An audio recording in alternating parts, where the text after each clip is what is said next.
Hello and welcome to this week's episode of MT2, Minerva's 2-minute tactics for your procurement, where this week it's all about feedback. Feedback is a gift, we are all told, and it is a gift as long as you receive it. Interestingly, the Ofgem have been in a little bit of hot water this week with the government's mystery shopper service. The mystery shopper service, it's not the best description of what they do really, but it's where suppliers can make complaints to that government department regarding procurement processes that have been undertaken by public sector bodies. Interestingly though, it doesn't cover schools and academies, but that's really just an aside.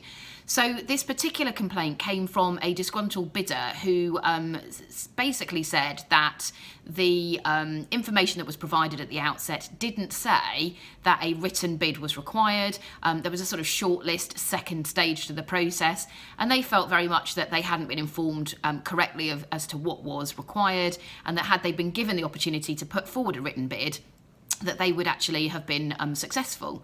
So in fact, the mystery shopper service threw that part of the complaint out because it turned out that there was in fact information about the written part of the bid in the original documentation about the contract. However, where they did pick up Ofgem was the fact that the supplier at the conclusion of the first stage of the process had tried very hard to get feedback from Ofgem about their bid, and Ofgem had not been forthcoming. I think eventually they did give them feedback, but it took a very long time for it to come. And that's very important when it comes to OJU processes particularly. You must give feedback to both the winning and unsuccessful bidders, and in order that really they can improve their bids and that they understand what has happened, so that if there is a problem or an issue with the process, that they have the information in order to raise a challenge or a complaint. So if it's a two-stage process, you must give feedback both at the end of the first stage and at the end of the second stage. If it's a one-stage process, obviously feedback at the end.